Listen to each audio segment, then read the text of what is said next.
welcome in to this HCAM news special as we will soon have the results for the 2021 Hopkinton annual town election. I'm HCAM News Director Tom Nappy, and joining me on the program, we have Mike Tarosian and Bob Hamilton, and we'll also have Connor Deegan chime in with the results in the very near future. Mike and Bob, how you guys doing? Doing great, Tom. Thanks for having me tonight. I'm doing great, Tom. I got in and voted early this morning, real early. There you go. How was the lines? There was no line. No lines. No, Perfect. there was no line coming or going. Perfect. Of course, one of the reasons that they did the town election on a Saturday this year was to make sure that school was not in session. So you didn't have as many people in the same building, of course, with the whole pandemic situation, which fortunately is winding down.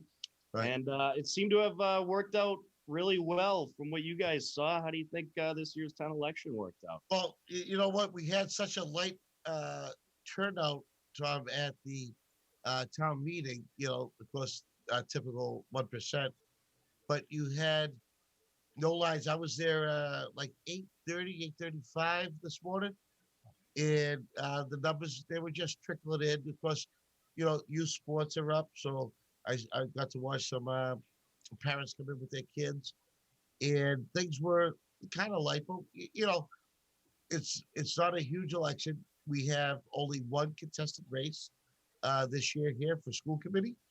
And so there wasn't a whole lot on it. And the questions weren't that huge. They were all like study committees, but they were important questions. I mean, we're talking Hopkins schools, we're talking roofs for the police in middle school, and doing again another edition at the brand new Marathon School. So we have all those things going for us right now. So I think that I'm hoping that the numbers picked up during the day as people got out. It was a gorgeous day. A lot of people working around their yards. Again, the youth sports were huge.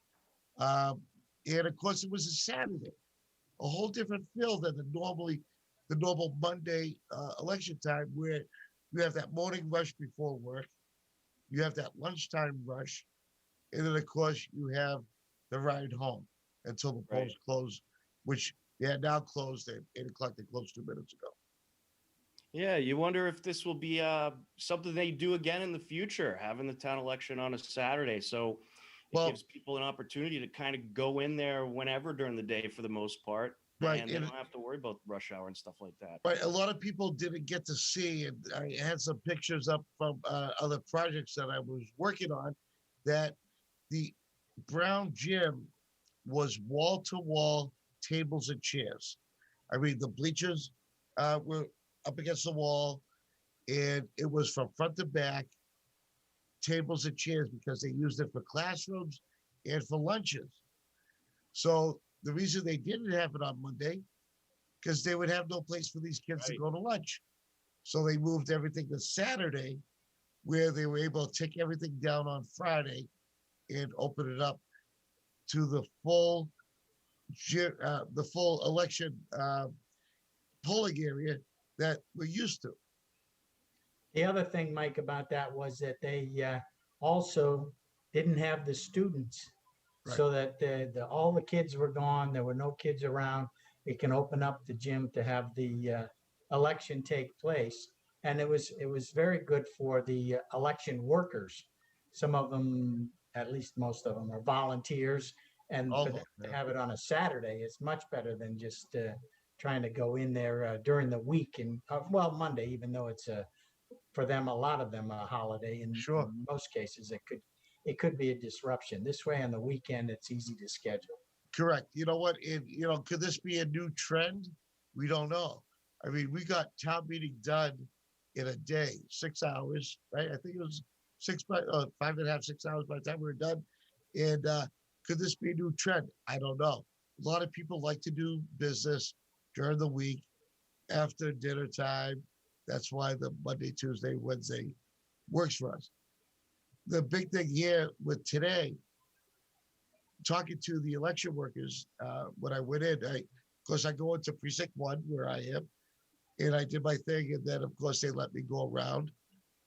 talking to everybody. Everybody was so glad to be there. They loved it that it was on a weekend. Just about everybody was scheduled to be there the whole day. That is 7 a.m. to 8 p.m. Now, that is opening hours. They're there setting up before 7 a.m. and then they're up packing up after 8. And that's why, like, Connor's not with us right now because they are now closing things up. Whatever lines they might have had are all finishing up. And, they still got a couple hours left before they get out of there. Right. And I think we got to give a big thank you to all the volunteers for sacrificing their Saturday and being there from the early hours of the morning to the later hours of the evening and putting in all that hard work. I tell you, And, it's fantastic seeing the volunteers because these are volunteers that we're all familiar with. Matter of fact, Mary Arnott checked me in today. She was working Ah. precinct 1, and I walked right up, and boom, it was nice. I didn't have to say nothing. She just she saw Well, I me, know who you were. even with the mask on. She saw me. It was great to see Mary. We love Mary, and now that things are opened up, we'll get to see more of Mary. Hopefully, hosting some more programs here on HCAM. But all the volunteers, there was no stress. Everyone was just so nice. Everyone was just happy to see people. The only thing that was tough to remember was when you're done with your pen and you check out, to bring the pen with you on the way out to drop in the box to get sanitized. That was the only thing that was difficult. Other than that, it was like a normal election day. It's terrific. It seemed to go nice and smooth, and the town has done a great job during the pandemic, making sure that we get the annual town meeting in and the town elections, and that everybody's safe while doing so. And Mike, you mentioned the ballot. Here's a look at the ballot. Yes. Of course, the one contested race is the school committee race. Yep. There are 2 open seats, 3 candidates. So you vote for 2. You got Amanda Fargiano, Meg Tyler, who also goes, she goes by Meg, but Margaret Tyler is her She likes formal Meg. She name. had to put Margaret because it's official. Yes. And you have Jared Prey. And I thought it was 3 very knowledgeable candidates. So I think you had some great choices for the school committee race. Yeah, And also, John, you can't lose because when it comes to people volunteer, these are people that want to be there. They do not get paid for this. They're volunteers, and they're all smart people. They're all committed people, and I think there is no doubt the town wins with whoever you choose. Even though this town does partisan elections, you know what? We're all neighbors. We're all friends. It's all one town, and that's what's great about it. It's nice to have people stepping up. It's nice to see contested races because that tells you there's more volunteers than positions. That's awesome. right. And typically in town, there's more than one contested race. This year, just one, Yeah, just one. but usually you got 2 or 3. Last year you had, I believe it was 3 last year. So Yeah. that's the typical, but you got a lot of great people in town that want to help the town and volunteer for these Right. positions. So it's certainly great to see. And Tom, I It's- do want to mention too before we go on is the select board, which I don't know why the ballot still said Board of Selectmen, which I thought was strange. Brian Herr, 15 years. 15 years. Yes. And he finishes up. Tremendous He finished his volunteer. last meeting. You know what? I mean, and that's nothing. Forget about the 15 years. It's all the stuff he did before that. All his marathon runs that he raised money for Dana Farber. And the guy just continues. And you know what? Yeah, he retired, and I'm going to use the term retired from the select board. He's not done. This guy here is committed to this town. And I just want to, right now, personally say, Brian, if you're watching, thank you for your service. You're fantastic. Absolutely. And I'm sure we'll see him around. You know him. He likes to stay active in town. So Sure. I think he'll be certainly volunteering for other things that come his way. And I think you'll definitely see him around. That's for sure. But since we were on the topic of the school committee candidates, a couple weeks ago, HCAM hosted the school committee candidates debate. So we're going to play a piece of that right now so you could get a look at the three candidates in this year's contested race, 2 open seats, 3 candidates. Here's a look at the HCAM school committee debates. What is the most important qualification for a school committee member? Give an example that shows you possess this quality and how it will impact your effectiveness on the board. Amanda, you can answer first. Thank you, Tom, and thank you to HCAM for hosting this debate. So the most effective, the most important qualification I would say would be just being able to process a wide breadth of information, breadth and depth of information across many, many topics, and to digest that information quickly and to pull out the relevant, sort of actionable points so that you can make decisions and guide the district forward. You can imagine in a job that deals, sort of oversees a $54 million budget covering facilities and hiring and curriculum and special ed and mental health. There's a breadth of topics that you really need to become conversant on quickly. So I think it's important to be able to commit and do the work. I think that is something that I like to do. I like to process information. I like to do that analysis, and I like to figure out sort of with a level head where to go with that information to help lead the district. All right, excellent. Meg, same question. What is the most important qualification for a school committee member? Give an example that shows you possess this quality and how it will impact your effectiveness on the board. Let me now answer, Meg.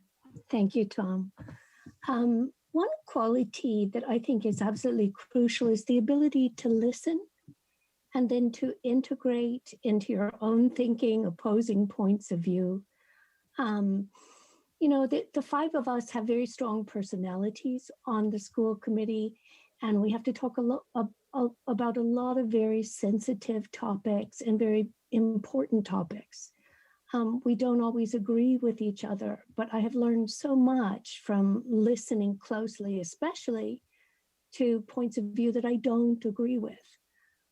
As you know, in the past year, we have struggled a lot with trying to decide what to do in the face of the pandemic. A particularly trying experience, I think, for all of us was being on the reopening full-time committee and listening to people who were so eager to get their kids back into school and people who were really fearful of that prospect too. And I think that we all have strong emotions. Whether we illustrate that or not, we have them. And I think part of listening well is learning not to react to how you're feeling in that moment, but to be able to acknowledge the feeling in yourself, but still try to synthesize the information. And as Amanda said, to remain level-headed. A lot of this is about listening, waiting, and then trying to do the right thing through the use of reason. All right, terrific. And Jared, what is the most important qualification for a school committee member? Give an example that shows you possess this quality and how it will impact your effectiveness on the board. Excellent. Thank you, Tom, for the question. So, similar to Amanda, I think the most important quality is kind of the ability to, intake, understand and ultimately synthesize information. The one point I'd add to that is ultimately being comfortable making a decision and moving forward. I think that there's a lot of information out there, certainly now, whether it's, sourced in so many different places, but I think it's so important that not only just listening, not only gathering all of that data, but ultimately being able to move forward decisively. And I think, as we look what's most important, I think that kind of paralysis, just sitting, waiting, I think it's difficult. It's difficult for the town. It's difficult for the students. And ultimately, I think it's difficult for progress and moving forward. Career-wise, I work in the pharmaceutical industry, which is an area that is filled. It's we literally live and die by data. So it's so important that you're able to make a decision with something like 60, 80% of the data, make a decision, move on, continue to learn more. If you learn that last 10 to 20%, you learn a little bit more. It's okay to change direction. It's okay to, change course a little bit, but ultimately to make a decision and move forward. Well, there you have it, a brief look at the school committee candidates in this year's contested race. 3 great candidates running for the 2 open seats, Amanda Fargiano, Meg Tyler, and Jared Prey. And I think based on what I saw in the debates, it's going to be a close race for the school committee.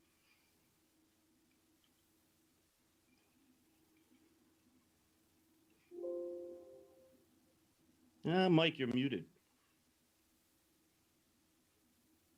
I want to make sure the video was heard well. I'm sorry. A lot of times you find out with the newcomers, and Jared is fairly new. I'm not sure what other boards he might have served on, but when you get into the big boards, your school committee, your select board, your Concom planning, whatever, usually when you're the new guy and you're going against 2 incumbents, it's tough. But when you see changes happening as fast as they are on the school committee, people may want to change, even though that incumbent may have done really well. You know what I'm saying? There may be some people that want to see change. So I'm excited to see when O'Connor comes on and gives us the little numbers. Absolutely. And we'll take a peek at the 4 questions that we had this year on the ballot as well. Question 1, shall the town of Hopkinton be allowed to exempt from the provisions of Proposition 2 1/2, so-called the amounts required to pay for the bond issued in order to fund construction, reconstruction, renovation, alteration, and associated improvements to Marathon School? So some improvements coming to Marathon School, perhaps. Well, And then, we're hoping there that they do get the addition, because they are already the way the system works. We can't make a school bigger than what we're allowed to pay for, and it's tough, and that's awful. I think that we should get, we know what we need, and we should make it bigger for the future. But did I just see somebody just check in, Tom?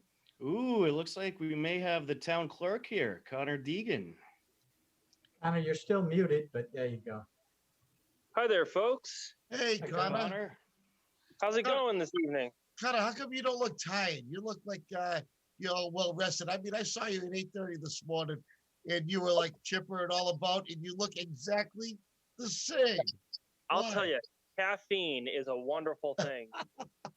It just keeps everything going.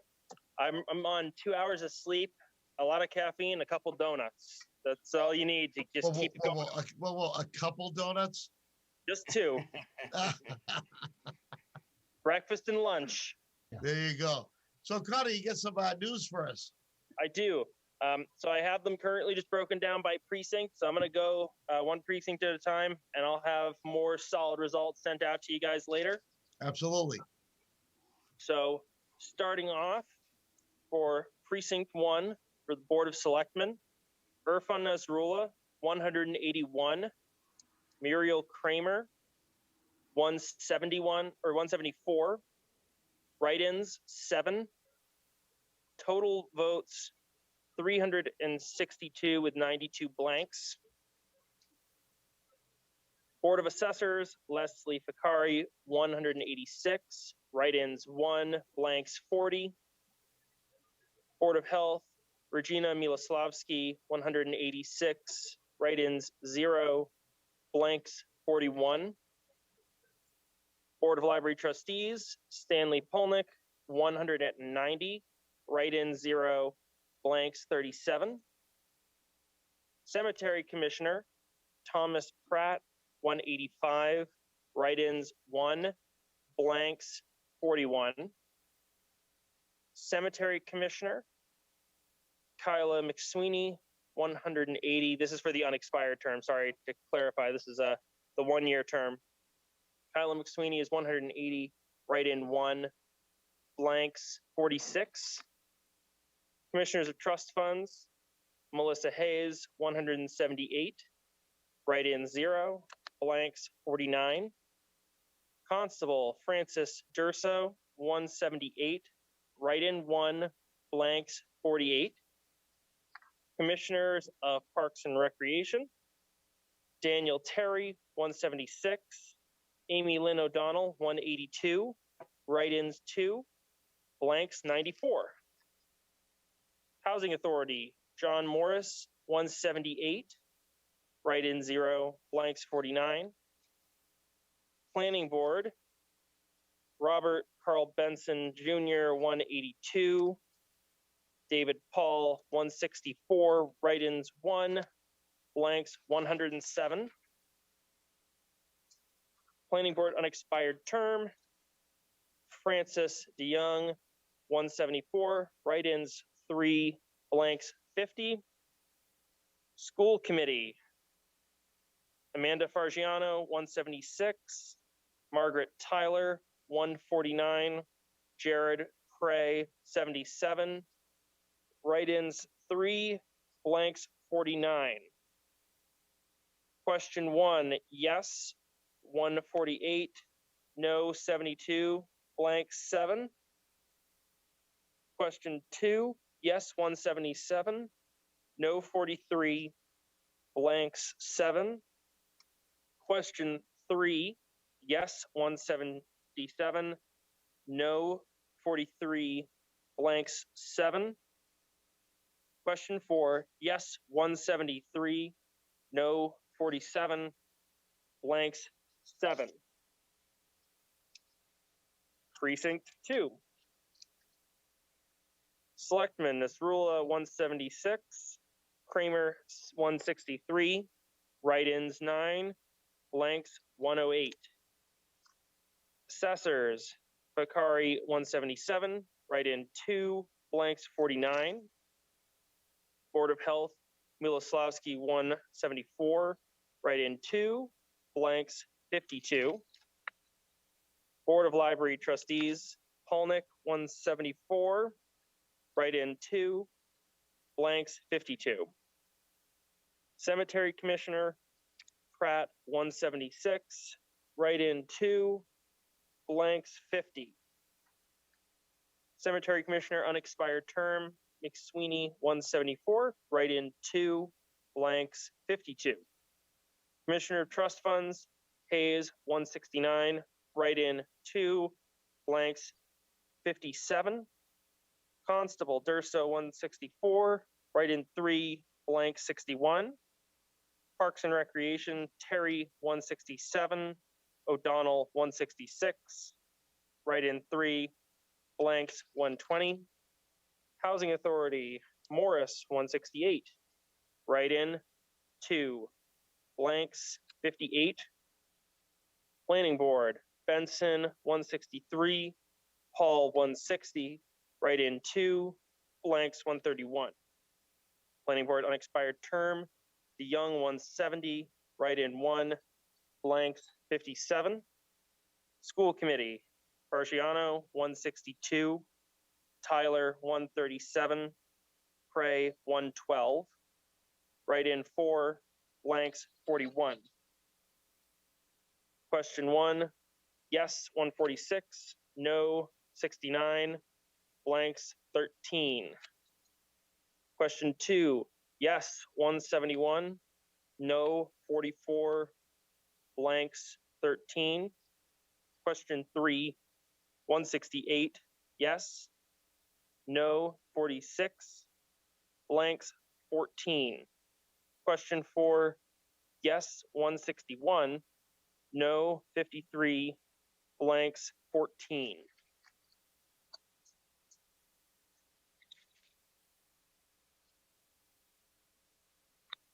Three. Selectmen Nasrullah, 151. Kramer, 132. Write-in 11. Blanks 108. Assessors Bakari, 155. Write-in 1. Blanks 45. Miloslavsky, Board of Health, Miloslavsky, 150. Write-in 0. Blanks 51. Library trustees, Holnick 153, write-in 0, blank 48. Cemetery commissioner, Pratt 160, write-in 0, blanks 41. Cemetery commissioner unexpired term, McSweeney 148, write-in 0, number of blanks 53. Commissioners of trust funds, Hayes 152, write-in 0, number of blanks 49.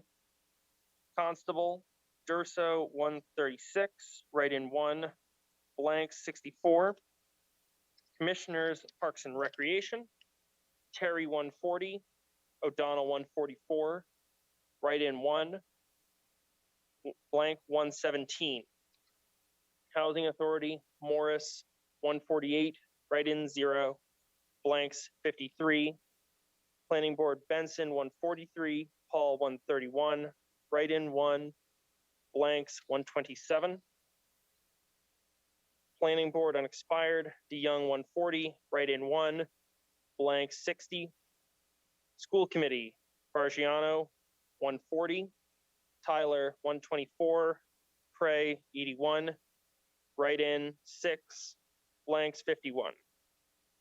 Question 1, yes 122, no 65, blank 14.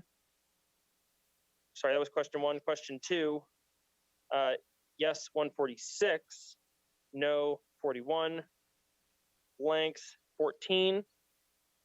Question 3, yes 148, no 41, blanks 12. Question 4, yes 139, no 49, and blanks 13. And last but not least, Precinct 4. Board of Selectmen, Nasrullah 117, Kramer 118. Write-in 10, blank 65. Assessors, Bakari 127, write-in 1, blank 27. Board of Health, Miloslavsky 125, write-in 1, blank 29. Board of Library Trustees, Holnick 126, write-in 1, blank 28. Cemetery Commissioner, Pratt 127, write-in 1, blank 27. Cemetery Commissioner unexpired, McSweeney 129, write-in 1, blank 25. Trust funds, Hayes 121, write-in 1, blank 33. Constable, Durso 123, write-in 2, blank 30. Commissioners, Parks and Rec, Terry 116, Amy O'Donnell 125, write-in 1, blanks 68. Housing Authority, Morris 126, write-in 1, blanks 28. Planning Board, Benson 126, Paul 109, write-in 1, blank 74. Planning Board unexpired, DeYoung 114, write-in 1, blanks 40. School Committee, Fargiano 106, Tyler 106, Cray 55, write-in 5, blanks 38. Question 1, yes 113, no 37, 5 blank. Question 2, yes 116, no 32, blank 7. Question 3, yes 120, no 29, blank 6. Question 4, yes 116, no 32, and blank 7.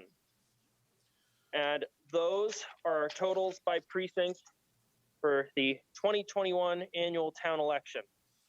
These are all preliminary. They could change, more likely than not. It will just be shifting between the write-ins and the blanks, because there could be write-ins who aren't actually real or just say something that doesn't actually equal a candidate. So that could shift a little bit, but from what I've seen, I don't think we have any hand counts, so we shouldn't see any of the races really change much. That's awesome. Now, Connor, you did all this work here, and now it gets certified. So, how long before it gets certified? So we have until the end of the week to certify it. We'll get all that squared off, and then I'll have official results then. And that just gives us time that, likely it'll be done sooner, because typically that gives us time to do things like investigate provisional ballots and, verify that all of the tallied results actually all match up, and for write-ins, tallying those up. So Right. pretty much early this coming week, I'll probably be able to tally up all the write-ins and have an official count out. All right. Now, I know it's been a long day for you. I don't want to keep you longer than I have to, but of course, I saw you around, 8:30, 8:35 this morning, and things were like slow, people trickling in. We actually had time to talk. I talked to all your volunteers at all the stations, whether it's check-in or checking out, and everyone, was looking forward to the day. Is great, because everyone loves seeing people. There's nothing like being the end of COVID, and now you get to see your folks. But as far as turnout goes, I know you don't have the final results because you don't have the last hour. However, what percentage of voters turned up that you would estimate? Percentage, it was below 10%. I have to double check what the number of registered voters as of today versus, but I can shoot you that info. Right, no. Well, I know you'll have that later. I feel top of your head because, like we discussed, it was definitely below 10%. We did not reach 1,000 voters. I did pick up though. We were in the we were about 750 something in the last hour, going into the last hour. So we did pick up a little bit since you and I spoke this morning. Sure. So what was the busiest time? Was it the last hour? No, actually, it was really quiet the last hour. It picked up quite a bit not long after I saw you, kind of between 11 and 2. That was kind of the peak time frame. All right, because I was back there. We have the Hopkins High School music department doing their Pops concert tomorrow, and I was out there for a setup. And I noticed when I came back, I was there for 11. So when I came back around 11:45, the place was packed, and I actually saw people like I'm gonna say like lining in. The line was moving, but there was like a line of people going into and coming out of. So that told me that it was busy. So that was your busiest time frame, huh? Yep, but fortunately, we didn't have really any time that people were stuck waiting in line, which is what I love to see. Is people were moving right along. I think the longest I saw a line form for was probably less than a minute. So we kept everyone moving along, fortunately. Well, you had plenty of room, Yep. and with your new system in place, it was so easy to check in. Check-in was faster. I loved the fact the last time I was there that you did things by precinct again, because I love seeing my precinct workers. I love going representing precinct 1 instead of just going in and say, "Hey, it's me." So that was great. Connor, I got nothing else unless Tom has something. I know Tom's been adding up everything, but I got nothing for you. Again, Connor, thank you again for all the time and effort you put into this. Forget about town meeting. I don't even want to talk about town meeting. That was a crazy show enough for you.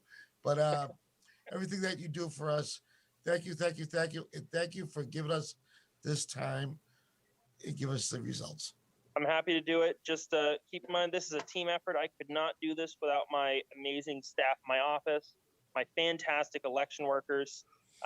If you know someone who is an election worker, please thank them. They put in so much time. They sacrifice their Saturday to be here and make sure that you had the ability to vote. Everyone's just, remember, they really deserve that thanks. Well, Connor, you did a great job. You, of course, along with the other staff. So thank you so much for coming on and revealing the results. And we'll let you go because I know you had a long day. But thanks so much. And I'm sure we'll be talking to you again in the near future. Sounds good. I always love talking to you guys. Hopefully it'll be sooner rather than later. It will be sooner. I promise you, Connor. It will be sooner.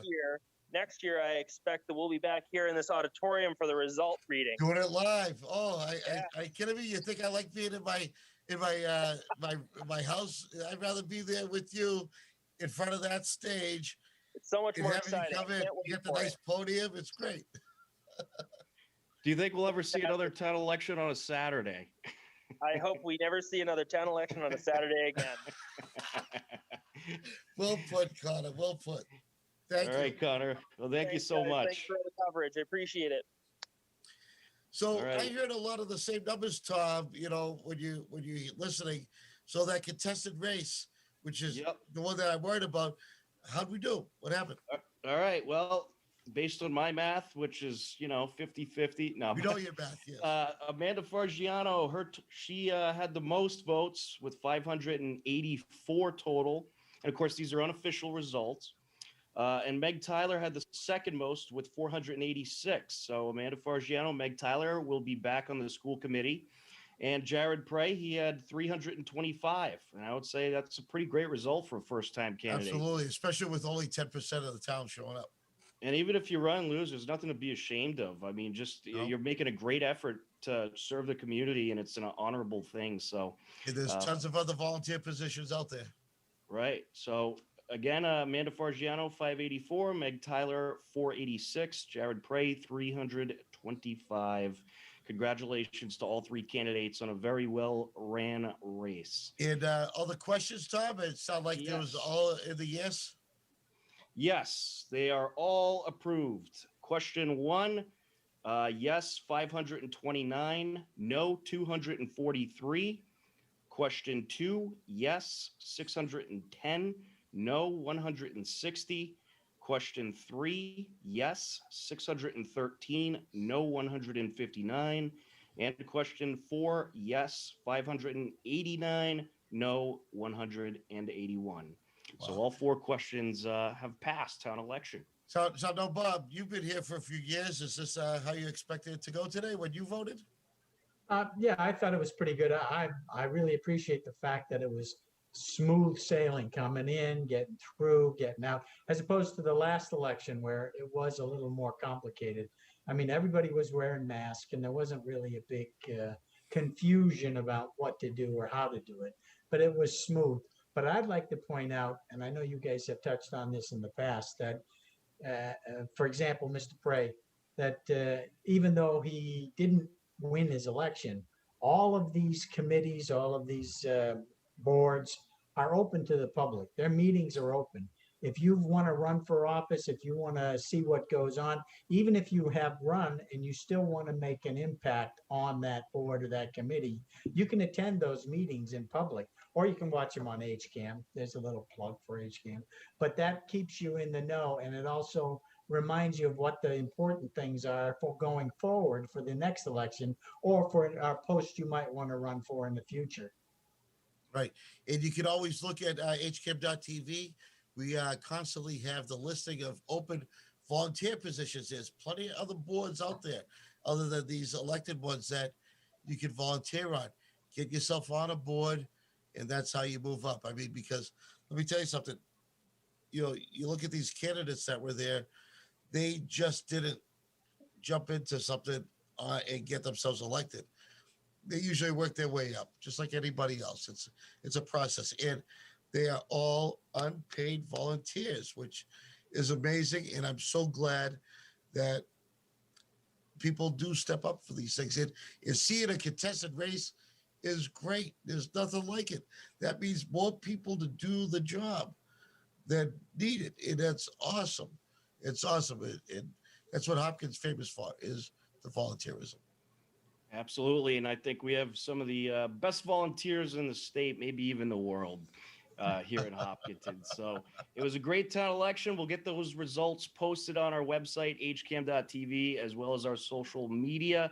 And then once Connor sends the full unofficial results, we'll get those posted as well. But we'll get the contested stuff posted tonight for you at our website, hcam.tv, as well as our Facebook and Twitter page. But unless you guys have anything to add, I think that's a wrap for this results show. I think so. I'm with you on that, Tom. It was nice hanging out with you today and going over this, getting this program ready for tonight. And Bob, as always, I appreciate you being there. I mean, you know, you're the backbone between all this governmental programming that we do. And it's nice having your input and nice having you on the show. Thanks, everybody. All right. Well, that is going to do it for Bob Hamilton and Mike Terosian and Town Clerk Connor Deegan. I'm Tom Nappy, and we thank you for watching the Hopkinton Annual Town Election Results Show. Take care. Enjoy the rest of your weekend, and we'll talk to you again soon. Have a good night, everybody.